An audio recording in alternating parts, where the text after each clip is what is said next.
Hi,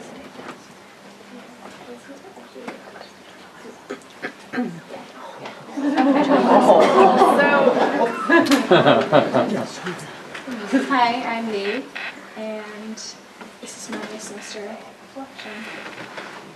All my life, I have been involved with expeditionary learning, a type of hands-on interdisciplinary learning that followed me here to CSG. Having this previous experience with interdisciplinary learning, I truly understood CSG's mission and how it worked before I arrived here. Still, while at CSG, I have changed as a person. Ever since I was little, I have been worried about my grades more than how I would use the information in the future. It was when I arrived at CSG, I finally realized that school was more than just about the grades. It was the experience and what you learn that truly impact you. For years, I had tested the water, made movies, learned math, and excelled in school, but the stress of grades had always outweighed the information I was gathering. Looking back on these years, it's not the stress that I remember. It's what I learned and how I grew from the experiences. And at CSG, I learned to take that mindset and apply it to my present and learn and take it all in, all that I can in from every endeavor. I believe this one's next. Okay. When I arrived at CSG, I didn't know what I had gotten myself into. Everyone was hugging me whether I knew them or not, and I was extremely overwhelmed. The first time it hit me that I was here for the next 4 months was on our first day of solo, when Pam led us down to the solo field to pick our solo spots, most of which we kept for the duration of the experience. The surprising part was that when Pam said we would walk silently in single file, everyone complied. At my Sunday school, these instructions would have not been listened to or respected. It was then that I was struck that this was a completely different experience from my school at home, and everyone wanted to be here and wanted to learn.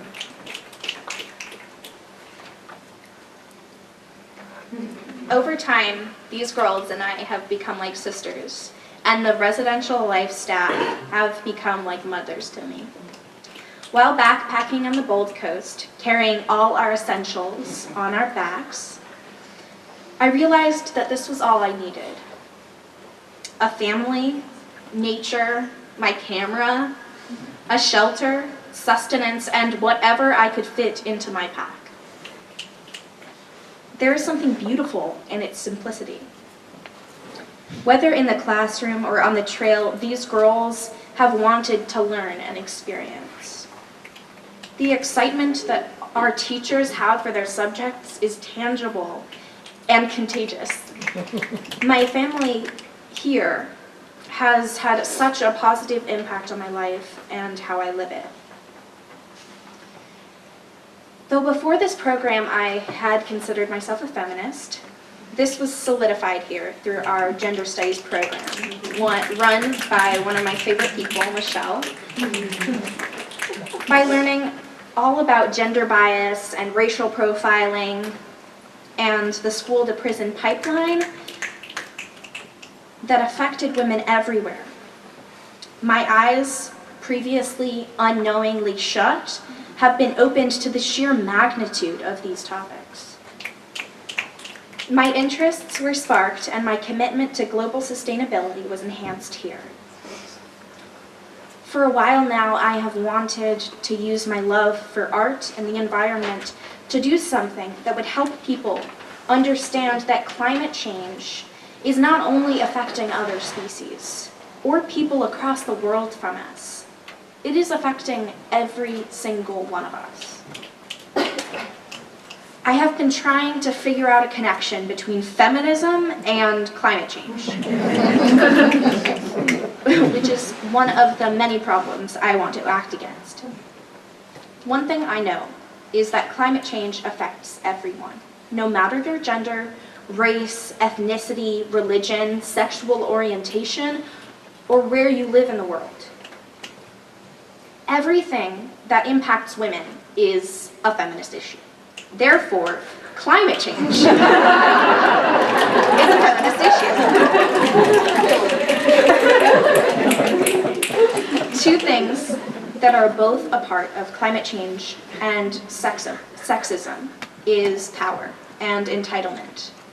Most harassment or manipulation or rape cases that are focused on power and the need to seize it. Feminist, a blog, says that rape is about both power and violence. It has nothing to do with sex. Climate change is prolonged with people thinking that they have the right to use the earth any way they choose. Mother Nature is being harmed and physically mutilated by people who abuse their power, not unlike rape cases.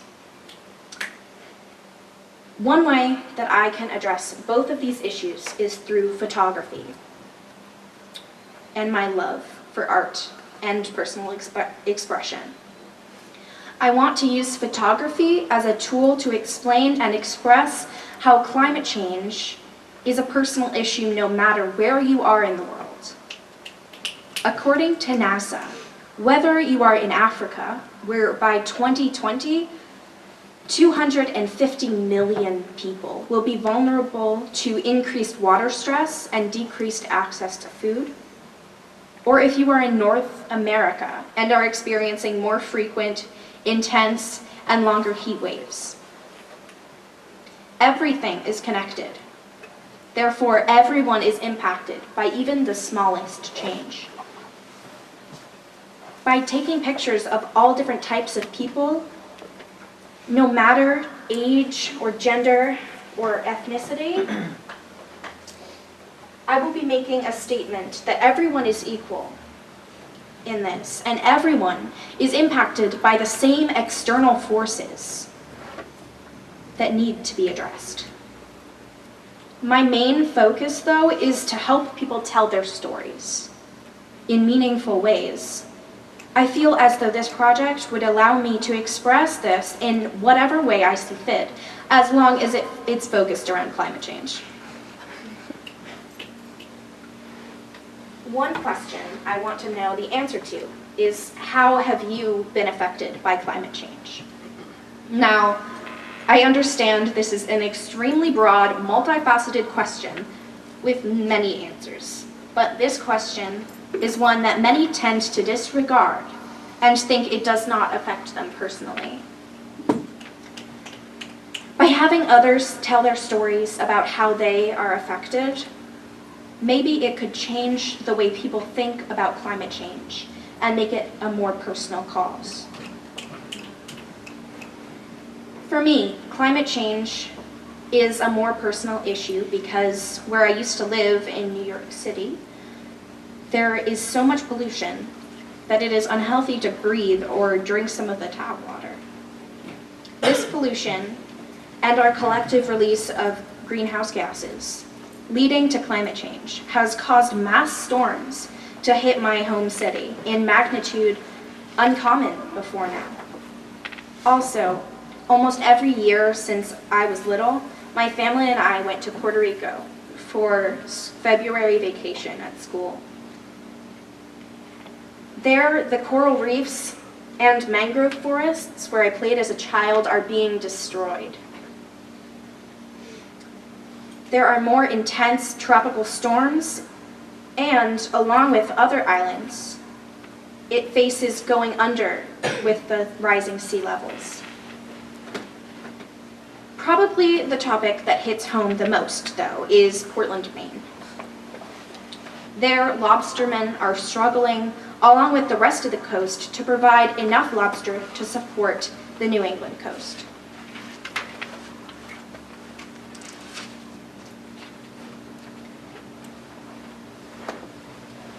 This is a picture of Bella,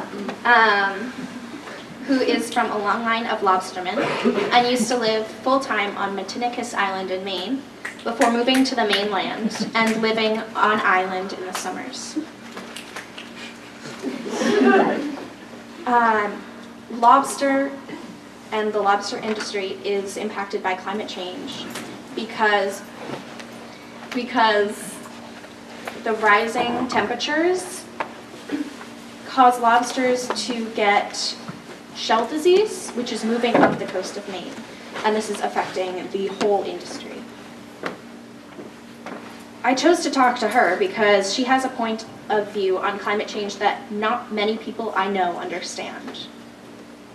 When you depend so thoroughly on the water and its inhabitants, something like climate change, which alters the habitat and conditions, can have dramatic effects on your income as well as your ability to provide. Many lobstermen, including some that Bella and I both know, have lost their jobs, their boats, even their houses because of the increasing instability on the market. Because of shell disease, a disease rotting the shell of lobsters and is traveling up the coast, the lobsters cannot repair their shells. And therefore, most with the disease die because of infections, parasites, or they can no longer protect themselves from seals or others of their own kind. This is a huge issue because lobster is one of the most important fisheries in Maine and New England. The whole community rides on this. This economic strain can put entire communities at risk and can cause divides within communities because of good versus bad lobstering spots.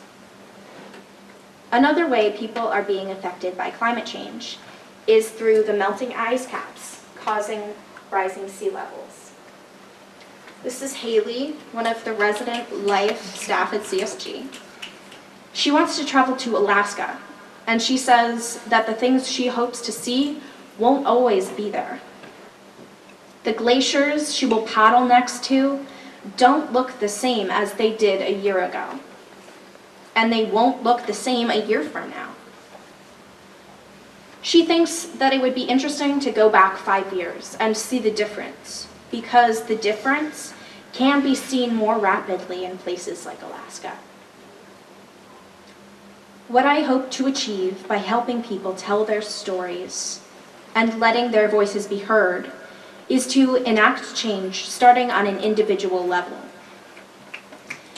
It is here that the overwhelming and very real issue of climate change can become simple. We can make a difference by changing in small ways. By focusing in our own communities to combat climate change, our work will affect the whole Earth. I am not going to list off steps that need to be taken to combat climate change because we already understand the small things that we need to do. It is a matter of becoming motivated enough to act in order to prevent further damage. And I believe that this way we can become motivated enough to take action.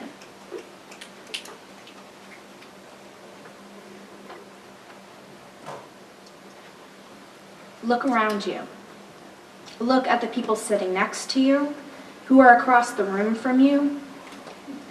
You are all here to support us in this. Close your eyes for a moment. Imagine how you are being impacted by climate change on a small scale in your daily life. Everyone is connected, and we all have the same basic needs and goals.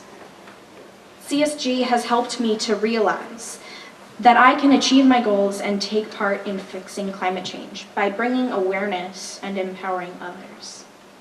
Thank you.